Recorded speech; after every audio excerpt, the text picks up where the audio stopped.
Mi nombre es Luz María, y el hombre que sostuvo mi mano en el lecho de muerte de mi hermana, el mismo que lloró conmigo y me juró protección, se convirtió en mi verdugo esa misma noche. Ella me lo pidió, me susurró al oído mientras me violaba en la cama, que todavía olía a ella, a mi hermana Estela. Me hizo jurar que tú tomarías su lugar en todo. ¿Y yo, Luz María?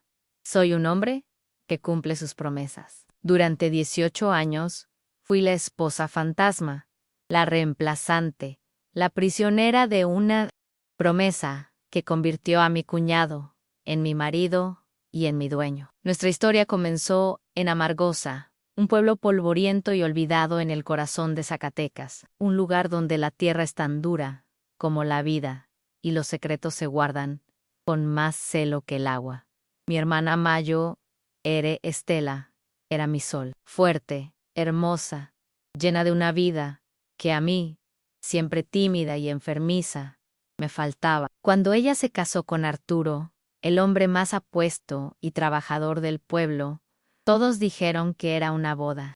Bendecida por Dios yo, con mis 14 años, fui la madrina, y sentí una punzada de envidia sana. Arturo parecía adorarla. Le construyó una casita de adobe, la llenaba de flores silvestres, y cuando Estela quedó embarazada, la trataba como si fuera una virgen de cristal.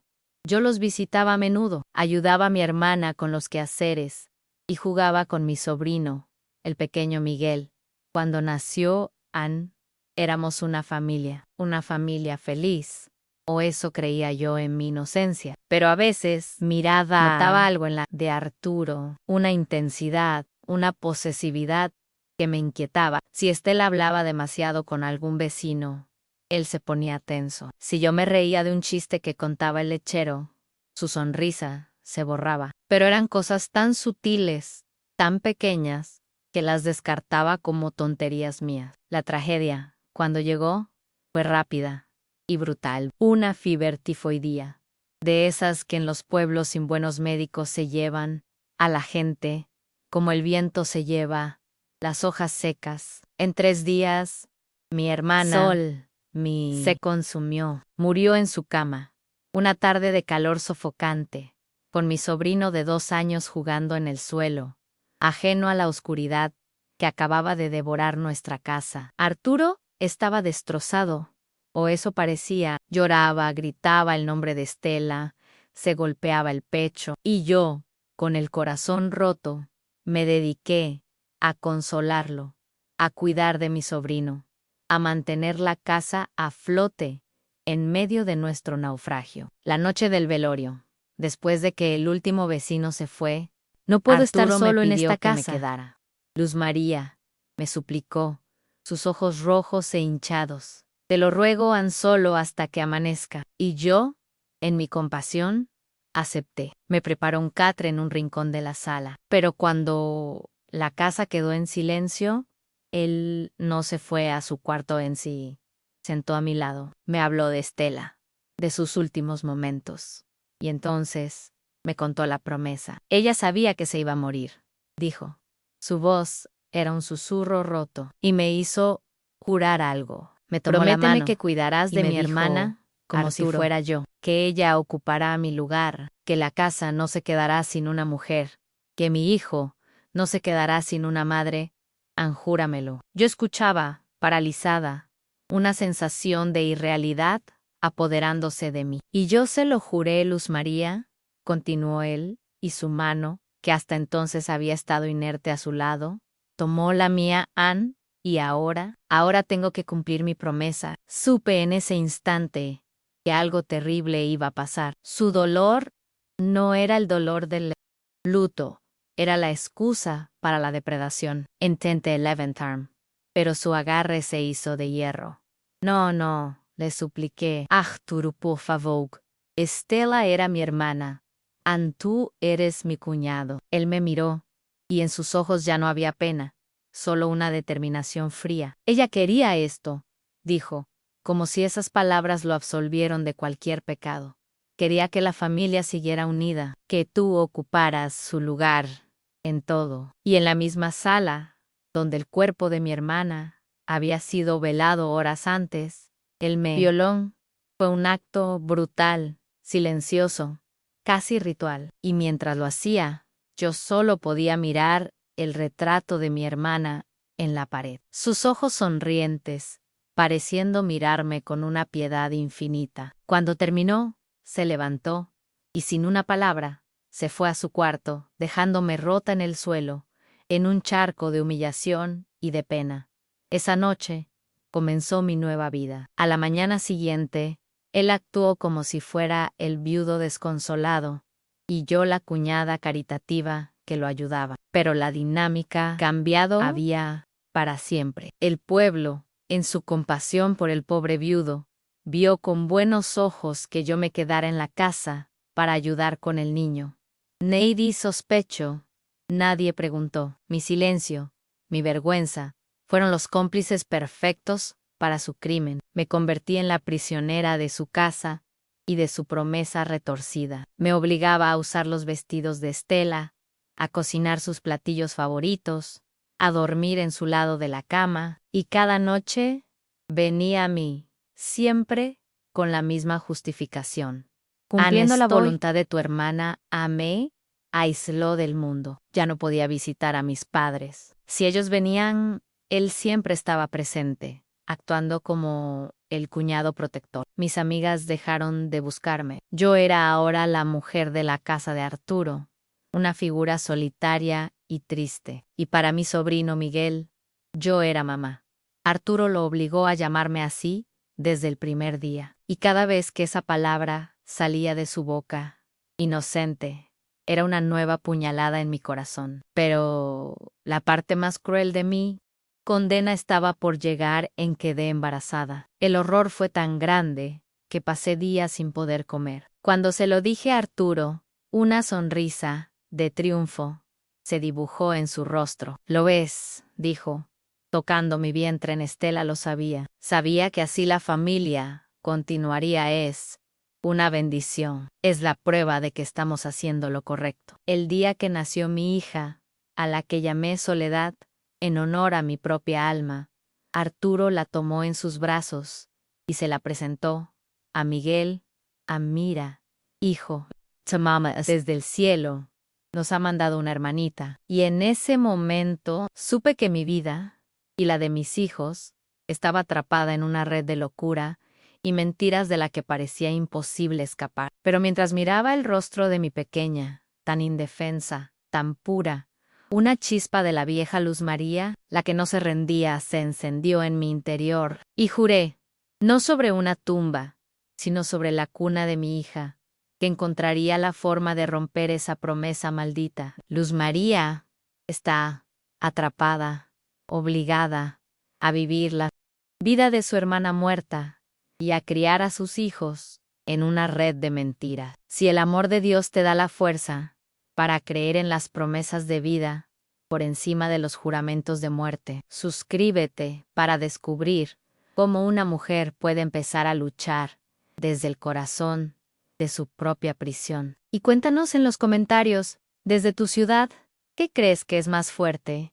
¿A la última voluntad de un muerto o el instinto de supervivencia de un vivo? Los primeros años de mi cautiverio fueron un lento descenso a la locura, a la casa de mi hermana, que antes era un refugio, se convirtió en un escenario donde cada día se representaba la misma obra macabra. Yo, Ira, Estela, tenía que serlo. Arturo me obligaba a peinarme como ella, con una trenza larga que me caía sobre el hombro. Me hacía usar sus vestidos, que me quedaban un poco grandes, y su olor, un aroma a jazmín y a sol, se fue impregnando en mi propia piel, hasta que a veces, al despertar, por un instante, no sabía si era yo o era ella. Estela por las noches. Así es como debe ser, susurraba. Así, ella sigue viva en nosotros. Pero no la mantenía viva por amor, sino para usar su memoria como el látigo con el que me sometía. Mi vida se regía por un reloj de miedo. De día, era la mamá de Miguel y Soledad. Cocinaba, limpiaba, lavaba la ropa en el río, siempre bajo la mirada vigilante de Arturo, que había dejado su trabajo en el campo para cuidar de su familia rota. Se convirtió en un pequeño terrateniente, vendiendo las pocas tierras que mi cuñado le había heredado a mi hermana, y viviendo de esa renta. Su único trabajo era ser mi carcelero. Nunca me golpeó de una forma que dejara una marca visible para el pueblo. Su violencia era más sutil, más perversa. Era el pellizco en el brazo cuando la sopa estaba demasiado fría, el pisotón en el pie, debajo de la mesa. Si yo tardaba en responder a una pregunta, el susurro en mi oído por la noche, describiendo con detalle lo que me haría si alguna vez intentaba contarle a alguien. A nadie te creería, Luz María decía. La pobre viudita de Estela, la que acogió a su cuñada huérfana, contra el hombre bueno y trabajador que lo dejó todo por su familia. Te encerrarían en un manicomio, y yo me quedaría con los niños tan solo. Los niños, ellos eran mi única razón para no arrojarme al pozo. Miguel, mi sobrino, el hijo de mi hermana, creció en la confusión de esa mentira. Me llamaba mamá, pero en sus ojos yo veía una pregunta constante. A medida que crecía, la influencia de Arturo lo fue moldeando. Le enseñó que los hombres mandan y las mujeres obedecen. Las hablaba de su verdadera madre como si fuera una santa intocable, y de mí como la reemplazante, la suplente, que estaba allí para servir. Empezó a tratarme con la misma displicencia que su padre, Darmordins, a enfadarse si no cumplía sus caprichos. Estaba perdiendo a mi sobrino, viendo cómo Arturo lo convertía en un pequeño tirano. Y luego estaba mi hija, mi Soledad. Ella era mi luz y mi terror. Amaba con una ferocidad que me dolía, pero cada vez que la miraba, veía los ojos de Arturo. Era un recordatorio constante de mi humillación, pero en ella también veía la fuerza de mi hermana. Creció siendo una niña observadora, silenciosa, con una inteligencia que parecía ver más allá de las paredes de nuestra casa. Se convirtió en la protectora silenciosa de su hermano, pero también en la mía. A veces, cuando Arturo me gritaba, ella, con sus apenas 5 o 6 años, se ponía entre nosotros y decía con su vocecita seria: no le grites a mi mamá. La primera vez que lo hizo, Arturo se quedó tan sorprendido que se calló. Luego se rió, una risa sin alegría, igual de terca que su tía Estela, dijo. Y en esa frase, entendí que Soledad era mi única aliada, mi única esperanza. La vida en Amargosa se volvió asfixiante. Mis padres, que vivían en el rancho a unas horas de distancia, venían a visitarme de vez en cuando. Esas visitas eran una tortura. Arturo se convertía en el yerno perfecto, atento, y yo tenía que actuar, sonreír, fingir que mi vida era perfecta. Mi madre, con su intuición, sabía que algo no estaba bien. ¿Estás segura de que eres feliz, hija?, me preguntaba en susurros en la cocina. Estás muy delgada, muy pálida. Y yo tenía que mentirle, tragarme el grito de auxilio que luchaba por salir de mi garganta. Es el luto, mamá. Aún extraño mucho a Estela. Mentirle a mi propia madre, ver la preocupación en sus ojos y no poder decirle la verdad, era una de las peores partes de mi condena. Pero un día, un pequeño rayo de luz se filtró por una grieta inesperada. Arturo enfermó. No fue nada grave. Una mala gripe que lo dejó en cama durante una semana de fiebre. Por primera vez en años, su vigilancia constante se relajó. Tenía que cuidarlo, sí, pero él dormía la mayor parte del día. Y en esos momentos, yo era libre. Libre para respirar, para pensar. En una de esas tardes, mientras él dormía la siesta, fui al viejo baúl donde Estela guardaba sus cosas, buscando un trozo de tela para hacer un remiendo. En el fondo, debajo de sus rebozos y sus vestidos, lo encontré. Un pequeño libro de contabilidad, como el que usan los tenderos. No era de cuentas, era el diario de mi hermana. No escribía mucho, solo frases cortas, pensamientos sueltos, pero lo que leí en las últimas páginas hizo que la sangre se me helara. Eran de las semanas previas a su muerte. Arturo está extraño, celoso, posesivo.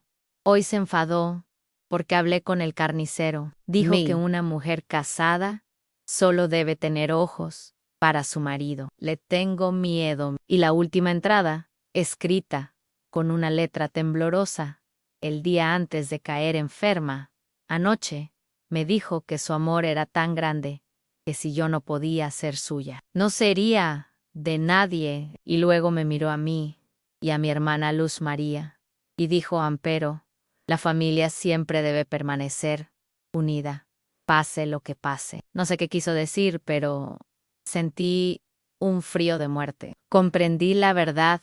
Hermana, En toda su ¿había sido monstruosa realmente la dimensión, fiebre la muerte tifoidea de mí. o había sido él? Había sido su amor posesivo el que, de alguna manera, la había matado. La idea era tan terrible que apenas podía respirar. Poro el diario, las palabras de mi hermana muerta, eran una prueba de que Arturo no era un hombre bueno enloquecido por el dolor, sino un monstruo que ya existía mucho antes de la muerte de Estela. Y en ese momento, supe que no estaba solo cumpliendo una promesa retorcida, estaba continuando su obra de posesión a Estela.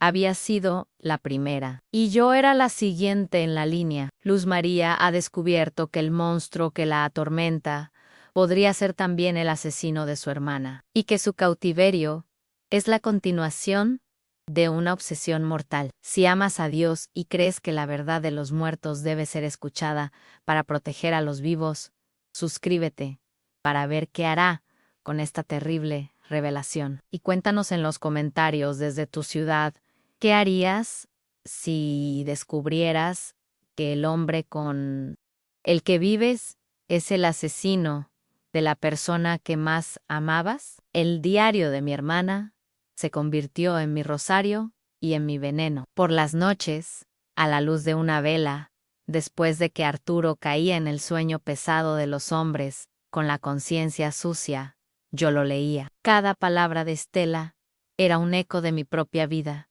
una premonición de la jaula en la que yo ahora vivía. El miedo, la posesión, la amenaza velada, todo estaba allí, y con cada página, mi convicción se hacía más dura que el diamante a mí. Hermana no había muerto de fiebre, había muerto de Arturo. Escondí el diario en el lugar más seguro y profano que pude encontrar. Lo envolví en un trapo y lo metí en el fondo de un saco de harina, en la despensa, un lugar que Arturo en su machismo jamás tocaría. Ese secreto me cambió. Dejé de ser la víctima temblorosa. Por fuera, seguía siendo la misma mujer sumisa, pero por dentro, me convertí en una observadora fría, una estratega. Empecé a estudiar a Arturo. Cómo se estudia a un animal. Anoté sus rutinas, sus debilidades. Su mayor debilidad era su arrogancia, su absoluta certeza de que yo era una criatura quebrada y sin voluntad. Y esa arrogancia sería su perdición. Comencé a plantar pequeñas semillas de duda, a jugar con su mente como él había jugado con la mía. Una mañana, mientras me servía el café, le dije con una inocencia fingida: anoche soñé con Estela. Estaba tan clara. Me dijo que te diera las gracias por cuidarme tan bien, por cumplir tu promesa al pie de... La letra Bye, un destello de triunfo en sus ojos. Le gustaba que le recordaran su nobleza. Pero entonces añadí, y a empero, también me dijo algo extraño. Me dijo que tuviera cuidado con las fiebres repentinas, que a veces el diablo se disfraza de enfermedad. Su rostro se tensó. No dijo nada, pero vi cómo su mano, la que sostenía la taza, temblaba ligeramente. La semilla estaba plantada. Mi hija Soledad se convirtió en mi cómplice silenciosa. Ya tenía 8 años y poseía la intuición de una anciana. ¿Por qué papá Arturo te mira así, mamá? Me preguntó un día. ¿Cómo así, mi amor? Como si fueras un pajarito que tiene en la mano y que no quiere que se le escape. Los niños ven la verdad. Dejé de protegerla de la atmósfera de la casa. Empecé a hablarle de su tía Estela, no como la santa que Arturo describía, sino como la mujer fuerte y valiente que había sido. Tu tía Estela nunca le tuvo miedo a nada. Le contaba, decía que el miedo es una jaula que construimos nosotros. Mismo Sanlé estaba dando las armas para que, cuando llegara el momento, ella no dudara, pero sabía que las dos solas no podríamos escapar. Necesitaba ayuda del exterior. El pueblo entero era un satélite de Arturo. Nadie allí me ayudaría. Pero Estela tenía una amiga, su mejor amiga de la infancia, Isabel. Se habían criado como hermanas, pero Isabel se había casado con un comerciante y se había mudado a Fresnillo, una ciudad más grande. A un día de viaje en C, escribían cartas. Why yo sabía que Estela, en esas cartas, le habría contado sus miedos. Isabel era mi única esperanza. Pero ¿cómo contactarla? La oportunidad llegó con la feria anual de Santa Ana, la patrona de Amargosa. Vendedores de toda la región venían al pueblo. Era el único día del año en que Arturo relajaba un poco su vigilancia, demasiado ocupado en socializar y en mantener su imagen de hombre importante. Yo sabía que un vendedor de quesos de Fresnillo siempre venía a la feria. Se llamaba Don Fernando. Era mi única opportunidad. Durante días, practiqué la caligrafía de mi hermana, imitando las letras de su diario. Escribí una carta, no como yo, sino como si fuera un fantasma. Querida Isabel, comenzaba, si estás leyendo esto, es que mis peores miedos se han hecho realidad. Arturo me ha hecho daño, pero mi espíritu no descansará hasta que mi hermana, Luz María, y mis sobrinos sean libres. Él la tiene prisionera. Tienes que ayudarla. No confíes en nadie del pueblo, busca ayuda afuera. Por el amor que nos tuvimos, hermana, no la abandones. No la firmé, solo dibujé al final una pequeña orquídea, la flor secreta que ellas usaban para firmar sus cartas de niñas. El día de la feria convencí a Arturo de que me dejara ir al mercado con los niños. Necesitamos comprar quesos para la cena, y los de don Fernando de Fresnillo son los mejores, le dije. Aceptó, pero me advirtió que no tardara. En el mercado, el corazón me latía con una fuerza desbocada. Mientras Arturo saludaba a unos conocidos, me acerqué al puesto de don Fernando. Compré un queso grande, y en el momento de pagar, con manos temblorosas, deslicé la carta doblada dentro de su canasta, entre las otras monedas. Por favor, le susurré, mis ojos suplicándole, entréguele esto a Isabel, la esposa de don Rafael, el comerciante. Es un asunto de vida o muerte. El hombre me miró, sorprendido, pero vio el terror en mi rostro. Asintió discretamente y guardó la carta. Las semanas que siguieron fueron una agonía. No tenía forma saber si la carta había llegado, si Isabel la había recibido, si me había creído. Arturo, ajeno a mi conspiración, se había vuelto más confiado, más cruel. Una noche, borracho, entró en mi cuarto. Sabes, a veces te pareces tanto a ella que me asusto, dijo, su aliento apestando a tequila, pero tú eres mejor, tú eres más obediente.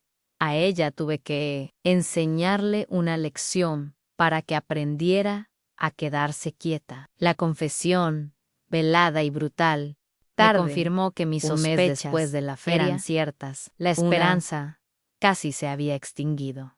Arturo entró en la cocina con una expresión extraña. Voy a hacer limpieza en la despensa, anunció. Está llena de porquerías viejas de tu hermana. El pánico me invadió. El diario, se me había olvidado el diario. Se dirigió directamente al saco de harina. Esto ya debe de estar rancio, dijo, arrastrándolo hacia afuera. Yo me quedé paralizada, viendo como mi única prueba, mi única arma, estaba a punto de ser descubierta. Metió la mano en el saco, y sus dedos rozaron el bulto de tela que envolvía el diario. En ese momento, sonaron unos golpes fuertes en la puerta principal. Unos golpes autoritarios, insistentes. Arturo, fastidiado por la interrupción, dejó el saco de harina y fue a abrir. En la puerta había 2 hombres que yo nunca había visto.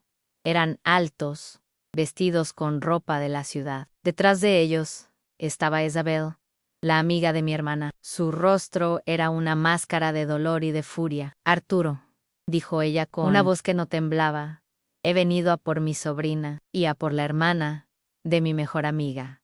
Arturo se quedó blanco, miró a los hombres, luego a Isabel y finalmente a mí, que estaba de pie en la puerta de la cocina, y en sus ojos vi algo que nunca había visto antes, miedo. La ayuda ha llegado, pero ha encontrado a Arturo, en el umbral de descubrir el secreto más peligroso de Luz María. Si el amor de Dios te enseña que la amistad verdadera es un lazo que ni la muerte puede romper, Sascrovit, para ser testigo de esta confrontación. Y cuéntanos en los comentarios desde tu ciudad, ¿crees en el poder de la amistad para mover montañas? El miedo que vi en los ojos de Arturo duró apenas un segundo. Fue reemplazado instantáneamente por la máscara de indignación que tan bien sabía usar. Isabel, ¿qué diablos haces aquí?, espetó. Su voz era una mezcla de sorpresa y rabia. Se interpuso en la puerta, bloqueando la entrada con su cuerpo. No es un buen momento. Estamos de luto. Ven. Acabar con tu farsa, Arturo, respondió Isabel. Su voz era tan fría y afilada como un cuchillo de obsidiana. He venido a llevarme a Luz María y a los niños. Arturo soltó una carcajada, una risa hueca y llena de desprecio. Llevártelos. ¿Con qué derecho? Yo soy el cabeza de esta familia. Yo soy quien los cuida. Sabemos cómo los cuidas, dijo uno de los hombres que acompañaba a Isabel. Era alto, corpulento, con un rostro serio que no invitaba a la discusión. Hemos escuchado suficiente. Ahora, apártate de la puerta, o lo apartaremos nosotros. Arturo se puso rígido, vi su mano cerrarse en un puño. Sabía que era capaz de cualquier cosa, pero antes de que la violencia estallara, yo actué. Con una fuerza que no sabía que poseía, corrí hacia la despensa, metí la mano en el saco de harina y saqué el diario de mi hermana. Corrí de vuelta a la puerta, me deslicé por debajo del brazo de Arturo y le entregué el pequeño libro a Isabel. Aquí está, Edie, aquí está la verdad. The Vasti. Isabel tomó el diario, sus ojos fijos en los de Arturo. La expresión de él al ver el cuaderno fue la de un hombre que ve a su propio fantasma. Palideció. Eso no prueba nada, balbuceó. Son solo tonterías de una mujer enferma. Entonces, no tendrás problema en que lo lea en voz alta para todo el pueblo, ¿verdad?, replicó Isabel. O en que se lo entreguemos al juez de Fresnillo, junto con el testimonio de tu cuñada y una solicitud para exhumar el cuerpo de mi amiga, la amenaza.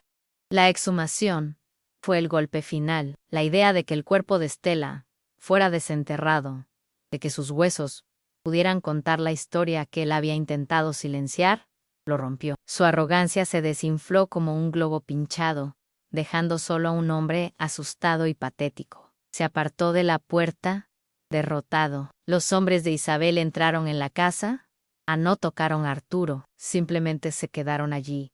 Su presencia era una garantía de que él no intentaría nada. Isabel me tomó de la mano. Ve, Luz María, reúne a los niños, nos vamos de aquí. Fui al cuarto de mis hijos. Miguel, mi sobrino, que ya tenía 12 años, nos miraba desde un rincón, sus ojos yendo de su padre a mí, su mundo de mentiras derrumbándose a su alrededor. Mi pequeña Soledad, valiente como siempre, se aferró a mi falda. ¿Nos vamos, mamá?, preguntó en un susurro. Sí, mi amor, le respondí, mi voz quebrada por la emoción. Nos vamos a ser libres. Mientras recogíamos nuestras pocas cosas en un atado, oí a Arturo suplicando a Isabel: por favor, no hagas esto, destruirás a la familia.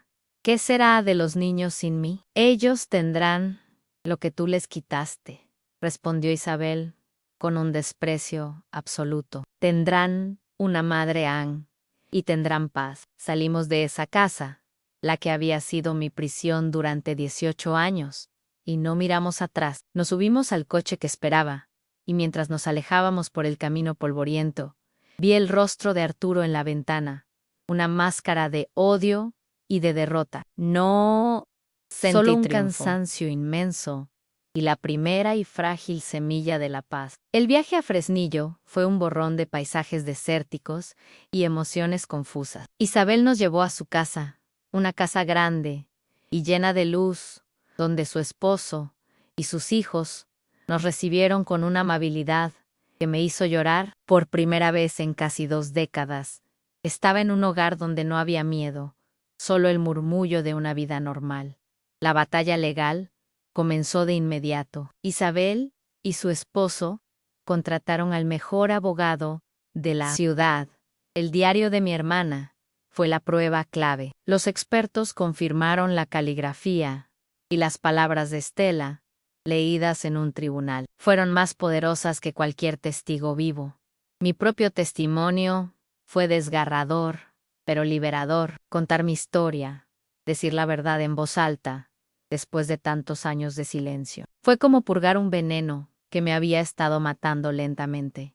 Arturo intentó luchar. Contrató a un abogado del pueblo que intentó pintarme como una mujer loca, inestable, una mentirosa que quería robarle a sus hijos. Pero las pruebas eran abrumadoras. El juez, un hombre justo, ordenó una evaluación psicológica para los niños, y fue mi sobrino Miguel quien finalmente rompió la cadena de mentiras. En privado, con una psicóloga, contó la verdad. Contó cómo su padre le hablaba mal de mí, cómo lo obligaba a llamarme mamá, cómo vivían en una casa de silencios y de miedo. La sentencia llegó 3 meses después. Arturo fue condenado por violación, privación ilegal de la libertad y abuso psicológico. Le dieron la pena máxima. Nunca más saldría de la cárcel. La casa, que legalmente pertenecía a mi hermana, me fue devuelta a mí, como tutora legal de sus hijos, Miguel y mi propia hija, Soledad. La justicia se había cumplido. Pero mientras el martillo del juez sonaba en la sala del tribunal, una pregunta fría se instaló en mi corazón. Había ganado la guerra, pero ¿cómo se gana la paz? ¿Cómo se reconstruye una familia sobre un campo de ruinas? ¿Cómo enseñas a un niño a volver a amar después de haber sido criado por un monstruo? La justicia ha prevalecido, pero las cicatrices del alma son las más difíciles de sanar. Si el amor de Dios te ha mostrado que la verdad es el primer paso hacia la curación, y si tienes fe en la resiliencia de una familia, suscríbete para acompañar a Luz María en el difícil camino de la reconstrucción. Y cuéntanos en los comentarios, desde tu ciudad, ¿qué crees que es más difícil al luchar por la justicia o aprender a vivir con ella? Regresar a Amargosa fue la decisión más difícil y la más necesaria. Volver a la casa, que había sido mi prisión, se sentía como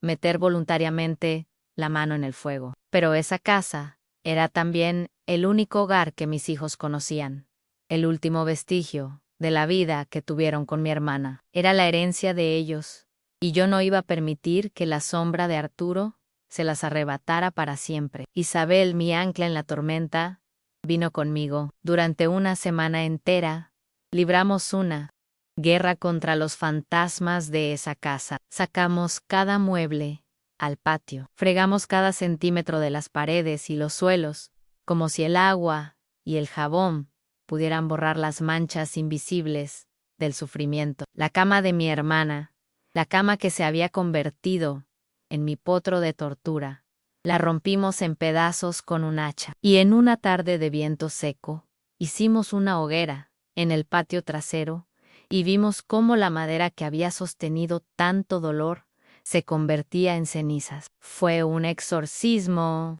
Quemamos su ropa, sus fotos, cada objeto que nos recordaba su presencia. Y cuando el fuego se apagó, pintamos las paredes de la casa de un blanco luminoso, un blanco de página nueva, de comienzo.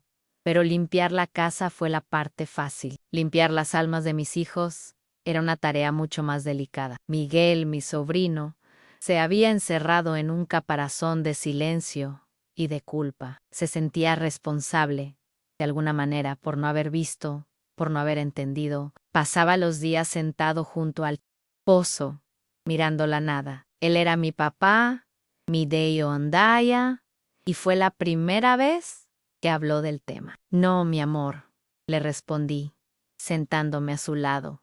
Él era el esposo de tu mamá. Tu papá fue un hombre bueno que te adoraba, y él, desde el cielo, estaría muy orgulloso del hombre valiente en el que te estás convirtiendo.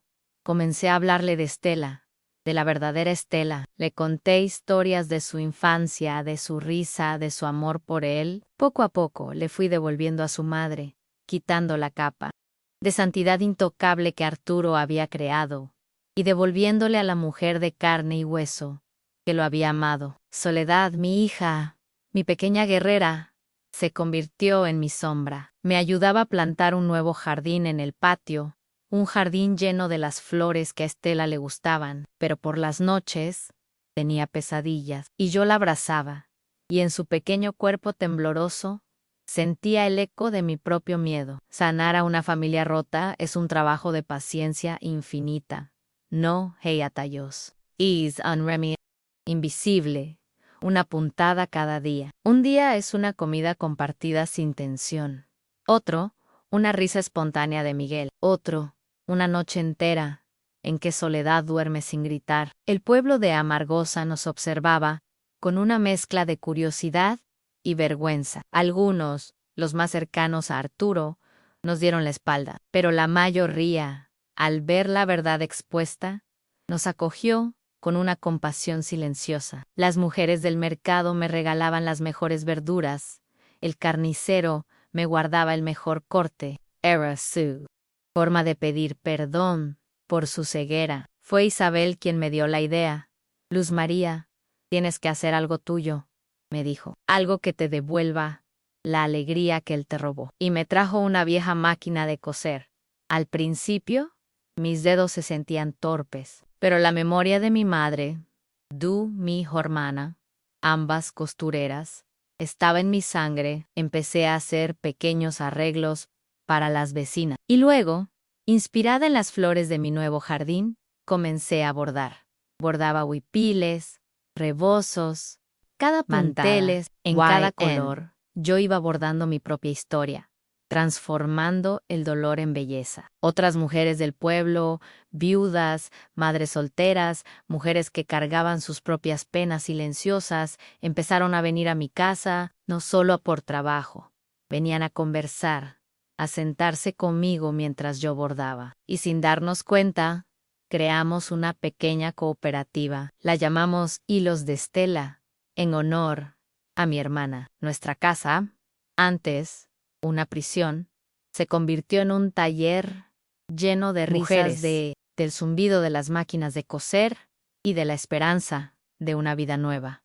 Un día, el cartero trajo una carta. No era de la prisión. El remitente era de mi viejo rancho. La dirección de mis padres.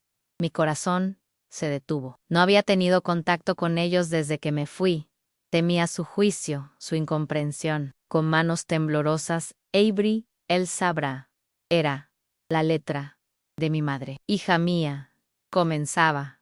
Nos enteramos de todo. Un hombre del pueblo nos contó la historia que salió en los periódicos. No hemos dormido en días, pensando en tu sufrimiento, en nuestro fracaso como padres, por no haberte protegido. Tu padre está destrozado por la culpa. Hija, no te pedimos que nos perdones, porque quizás no lo merezcamos. Solo te pedimos que nos dejes verte, que nos dejes conocer a nuestros nietos y abrazarte una última vez.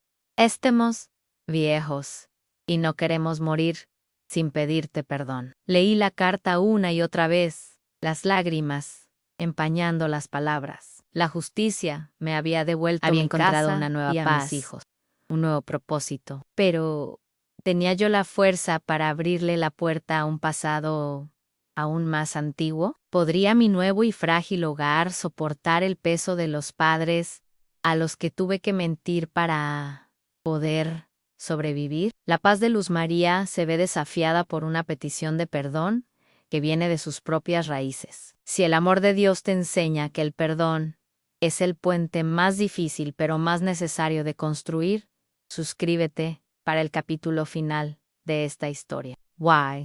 Cuéntanos en los comentarios. Desde tu ciudad, ¿crees que es posible perdonar a quienes no nos protegieron cuando más lo necesitábamos? La carta de mi madre temblaba en mi mano. Cada palabra era una mezcla de bálsamo y de veneno. El amor y el arrepentimiento que destilaban eran genuinos.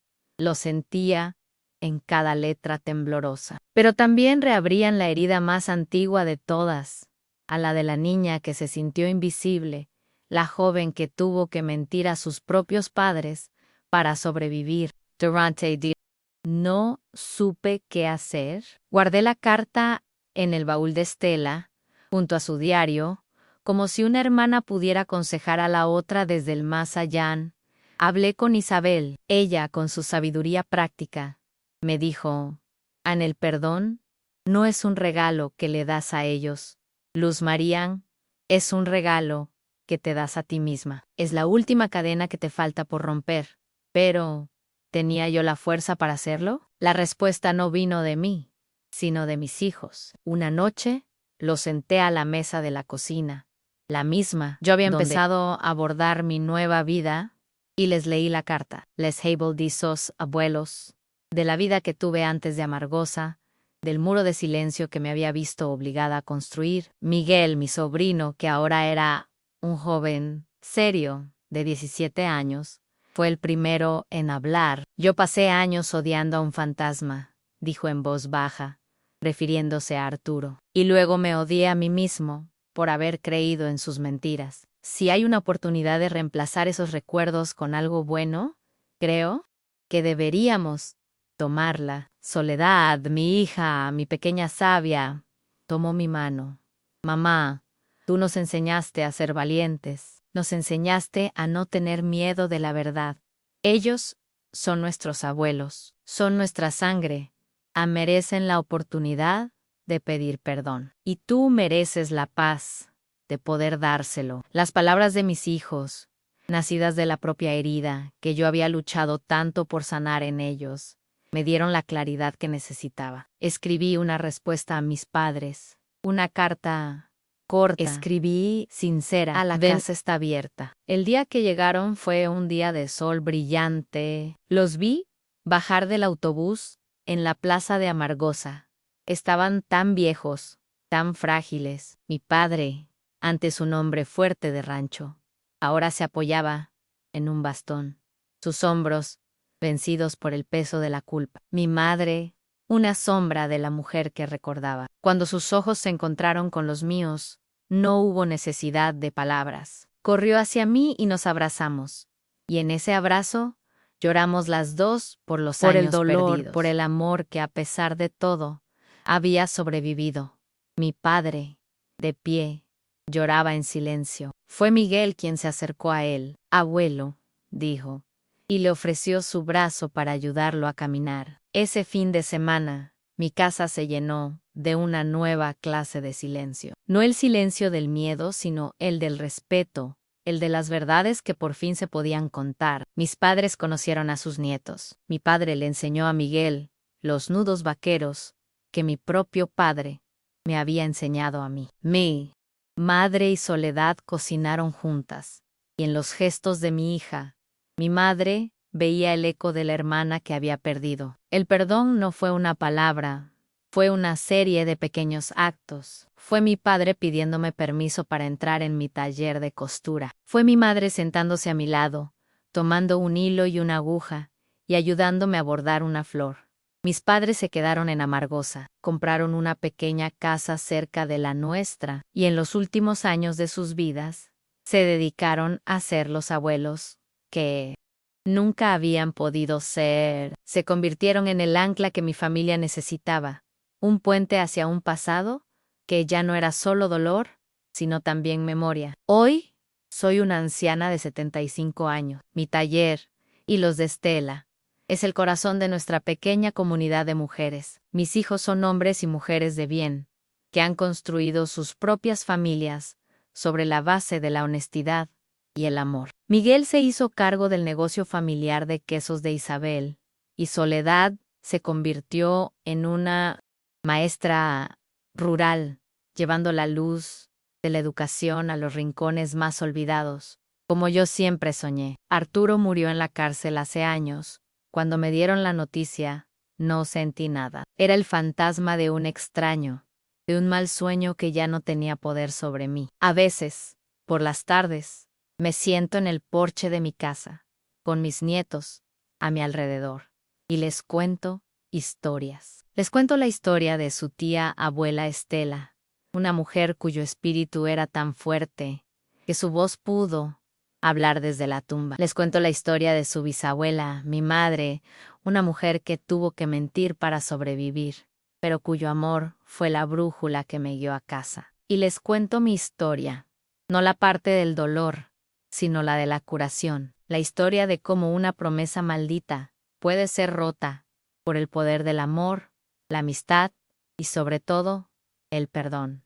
Mi nombre es Luz María, y mi vida es la prueba de que, incluso en la noche más oscura, siempre hay un hilo de luz esperando a ser bordado. La historia de Luz María nos enseña que las heridas más profundas solo pueden ser curadas con el bálsamo del perdón, y que la familia no es solo la que nos toca por sangre, sino la que elegimos construir con amor. Si el amor de Dios ha guiado tu corazón a través de este viaje de redención, y si crees que cada alma merece la paz de un nuevo comienzo, te pedimos que te suscribas a este canal, donde cada historia es una puntada en el gran bordado de la resiliencia humana. Deja un me gusta si Aries en el poder de la reconciliación, y cuéntanos en los comentarios, desde tu ciudad, qué significa para ti la palabra familia.